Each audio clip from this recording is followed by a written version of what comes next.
Next up, Georgia Tech, Central Florida. We've got UCF 18.5-point home favorites. Actually gone up to 20 here in some spots. Total 57 across the board.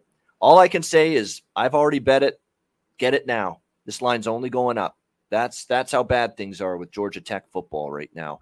But as easy as it gets. I mean, I knew after halftime, I'm like, we're looking good here with Ole Miss last week laying the points against Georgia Tech. I mean, it's just not a program that I anticipated to be very good coming into this season, and so far they've lived up to it.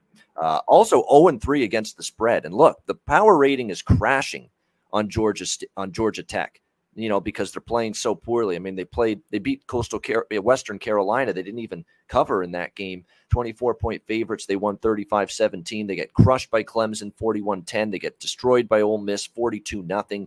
They are 0-3 ATS this year. They're 0-6 ATS in their last 6 games dating back to last year, and 1-9 ATS in their last 10 games dating back to last year. So you have just been burning your money with Georgia Tech. And yeah, signs of quit. They were outmanned by Ole Miss. Ole Miss just a better team, better personnel, better recruits, all of that. But there was some quit in that Georgia Tech defense, I thought, in that game on Saturday. I mean, they get outgained. It was ugly. They only got 214 total yards, Georgia Tech, and they gave up 547 yards total offense to Ole Miss. It was every bit the beat down as that 42-0 final score would indicate.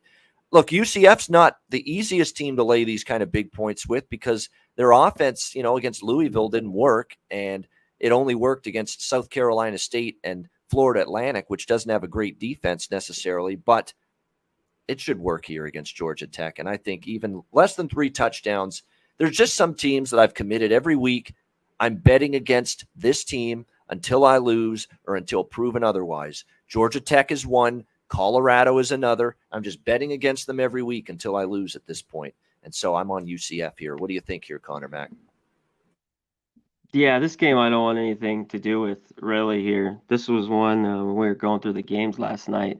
I don't want to bet. I don't really want to lay it with UCF. I don't think Plumlee's that good.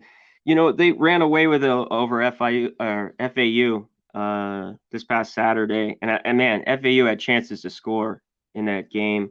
I don't know. Maybe they went in and blow them out. I want nothing to do with Georgia Tech. You mentioned it. Sims at quarterback. You mentioned that defense.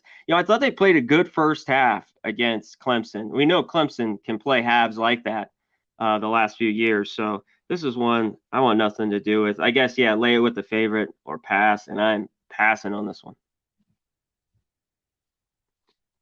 This is obviously a run-first offense, UCF. It always has been that way for Gus Malzahn teams going back to Auburn. They want to be a run-first before a passing offense, and quarterback that can run, and he's a better runner than he is a thrower at this point, John Reese Plumlee for UCF. And that's the trouble for Georgia Tech because their defense is bad both ways, through the air and on the ground. They basically can't stop either the pass or the run, but they're even worse, Conor, against the run. It's really ugly for Georgia Tech against the run. 5.7 yards per carry, 4.1 yards per carry allowed, almost 200 rushing yards per game. That's just the worst thing you could have going up against Central Florida. So this could get away once again from this Georgia Tech. They're a no bet until maybe I see some signs of life.